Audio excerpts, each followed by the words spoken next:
This is episode 57 of the Life in Norway show, and it's a little different from our normal episodes. I recently attended the preview day of the new Munch Museum in Oslo. The striking building is the latest addition to Oslo's ambitious Fjord City project, which is slowly transforming the waterfront of Oslo over several decades. Many people have criticised the architecture of the new Munch Museum, so I took the opportunity to speak to the lead architect Juan Herreros of the Spanish architecture practice Estudio Herreros. We were speaking at the very end of the day, so there is a bit of background noise as the museum closed up, so apologies for that, but I hope you'll agree it was still worth grabbing the opportunity, however brief, to speak. He started by explaining to me that while Munch is synonymous with Norwegian art, he is an artist that is enjoyed in Spain and all over the world. Munch is very well known in Spain and very loved painter. It's a surprise for me how many artists have told me in these years Munch is my favorite painter. I have to say that in Spain have had 3 major exhibitions about the work of Edvard Munch, 2 of them previous to this competition, and many years ago. I was still kind of student of architecture the first time I saw one of these shows. And I think it's this parallelism with Goya, like an explorer, a super local, but at the same time interested in what's happening in other countries, and also this everyday life representation of the everyday life that the painting of Goya and Munch has, with also this existentialism, and that's just to sign that there is an incredible expectation about the opening of this building next Friday in Spain. No?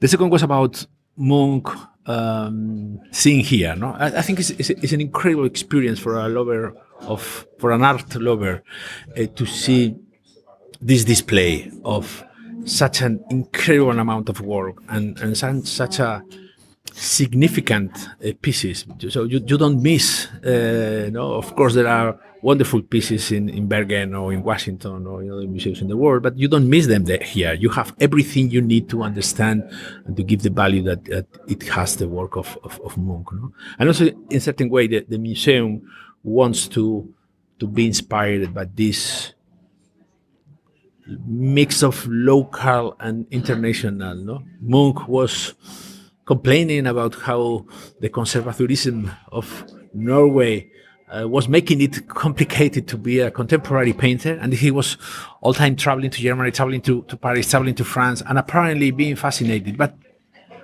was not not a fascination. Was trying to be being part of that, and he always was a Norwegian painter more than Edvard Munch. No? But every time he came back, and he died here, and he lended his founds to the city of Oslo. No? And that is, I think, the main value, no? How he understood that he was a product of this city, as we now understand that this building is a product of this city. Only this place, with this Fjord City project and this ambition, could open a competition like the one we won, and give the prize to a small office based in Madrid, no? Competing against many wonderful architects and fantastic fellows or colleagues, no? That it's not that easy. Now that I see, I think that you have to be very convinced about your democratical system to give this opportunity to an office like the one we were 13 years ago. As he said, their original design for the new Munch Museum was chosen more than 12 years ago. He talked me through the concept. Well, the concept behind the building is divided in 2 challenges. One is to create a house for Edvard Munch and to make that house visible and transform it into a kind of symbol of Norwegian culture, but not only understood as culture of the past, but also the future, how we want to live together in the future. That's why the building is vertical. That's why the building tries to have a clear silhouette. It's incorporated to the skyline of the city. And that's why we are so proud of building a public facility high-rise, no? That high-rise is not only for offices or luxury hotels, it's also for culture and for society. The second is how to write a new page in the museum, in the development of the museum typology in the last years. In one moment that is being repeated insistently that the big museums, the flashy museums is gone. But we don't see many examples of trying to do it different, no? And that's why we have this lobby where we are, where you have an auditorium, you have a cinema, you have a library, a children department. That means that the part of the program that is focused for the people living in this town or surroundings is the most important. This building is for the city. This building is for them. No? Of course, all the museums in the world are fighting for these tourist visitors, no? In as number as big as possible, no? And we don't reject that. No, we understand also that this is a way of letting the world understand Norway, no? But we are quite obsessed about increasing the average of people visiting museums. No, the thing that the Guggenheim in Bilbao is only visited by 9% of local. Less of that is Prado Museum in Madrid, which is perhaps one of the most important, like Louvre museums in Europe. No? So we could say we would love that this museum is inscribed in the everyday life of the people living in this town. So that is why the lobby is like it is. It's like putting first this. And the second is about taking some advantage of this verticality that we decided to create a symbol, but at the same time is you can read the city. You can go up through this facade from where you can see the different layers that have built Oslo in the last 100 years, or even more, from the Viking port, the medieval city, industrial city, 20th century city. So understanding how Munch was born in a place that still at that time was a collection of farms, but he died in a cosmopolitan place. No? So the building is celebrating that also. When taken standalone, the building is certainly a striking one, but it's important to view the structure as part of the entire waterfront. From Akerbrygge and Tjuvholmen to the Barcode Business District and the new Stavanger residential apartments, the Fjord City project is transforming the Oslo waterfront. There used to be an industrial barrier between the city and the fjord, whereas today the area is alive with activity and very much part of the city centre. I really admire the concept of the city, the Fjord City, and in the brief of the competition there was a big insistence of this project, and I have to admit that for us it was very difficult to deal with an urban project so big, so extensive, and so ambitious with one building. And we were all time repeating in the office, we are not doing only a building. We have to do a urban piece. We have to relate to all this transformation around us. And that's perhaps the origin of this reverence that the building does to the Fjord City. No, the building is looking for the meeting of the water, for this joint of the artificial and the natural, celebrating that the Fjord City makes absolutely sense. No? And we were also coming from the Barcelona experience, where the poor constructions along the coast were demolished, and the city extended and led the Barcelonians to discover the water. No? But in that model, that is the same that has been developed in Chicago and many other cities in the world, there is a free big band of open space with some significant buildings. And at the end, that is, I don't want to say that it's a model already done. And the reality is that this is like kind of weekend relation with the water, no? But extending the city, the whole city, with the buildings and with the residential programs and the streets and the small squares till the water, I think Oslo is also proposing a new model of human city in these former industrial areas. The new museum has certainly divided opinion.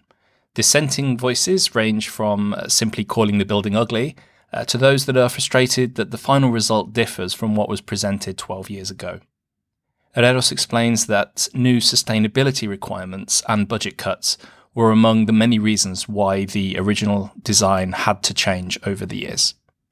I really tried, in a big effort to understand Norwegian idiosyncrasy when I was doing the building, and to understand the social and the political context of the country. I think that finally we have understood the value of this intensity in participation and this be ready to participate that the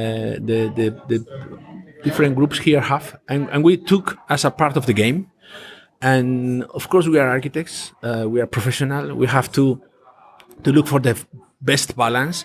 Perhaps some of these opinions are right, but it's not possible to make all of them. No, so we transformed the facade during the construction. We had new concerns about sustainability. We had new information about budget or other many things that were making the building better than the one in the competition, that we have to move money to do that. Many of those things were suggested by different groups in town. So perhaps there are many people that we talked to, and their suggestions are in the building, and they don't know that they are coming from that innocent moment. No? So I'm so happy of the balance. No? I think that today you can come to the building and you can understand that in the inside is a super transparent, and you have a relation with the city. From the outside is not so much, but that is also the price that we have to pay if we want to have a better planet and if we want to preserve the buildings of the radiation of the sun. Of course, the transparency of the competition was beautiful, but perhaps, and that is my reflection, in these 12 years, all we have changed, and we don't need much more. We don't need more glass buildings. We don't need this transparency. The transparency of this institution is when you go up by the stairs and you see the restoration department and you see the people working when you enter the lobby. You understand that here there are 350 people making this possible. That is transparency that we really prefer. And we had to change the facade. I don't feel bad about it, no? And I really think that the building is a statement about how we don't need perhaps like these ampulous, gorgeous gestures of lighting and transparency. No? Regardless of your own thoughts on the architecture, there's no doubt the new museum will draw many hundreds of thousands of people to Oslo in the years to come. So just 2 days before the public opening, I finished by asking the architect how it felt to finally be sitting in the finished building. Well, it's much better than I expected a couple of years ago when the pandemic cut all the hopes. No? And I'm really happy. I feel happy also because these buildings are super complex, and there are many equations that are not visible. No, from security to heating system, from monitorization of the doors to storage of the collection. No, so and all of them has to be solved, and in those fields, the Munch is totally at the avant-garde in the world. It's a museum where I have to say the clients, my clients, have been incredibly ambitious in the high quality of those systems. No, but that also means money that perhaps I have to save from other chapters. And I love to see the building built with kind of conventional materials. There is no expensive or luxury finishing materials. And I think that that's also kind of proudness from my side. And I think that is the best understanding of the Norwegian modesty. No? But this modesty is a limited modesty. I have understood also that in one moment, also Norwegians need to believe in themselves and say, okay, this is our museum. And it's 58 meters high rise buildings. And you can go to the top and see how wonderful this city is. That was not predictable at the beginning. You know that with this confrontation, the first topic of the competition was why a vertical museum, no? But I think that today nobody is complaining about that, and perhaps they are saying there will be many high-rise buildings for museums in the next future, and this will be the first. That's all for today. You can find out more about Munch and everything we've talked about on the show today on the show notes page.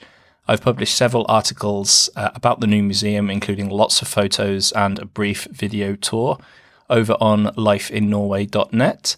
Just use the search box and type in Munch. Thanks for listening.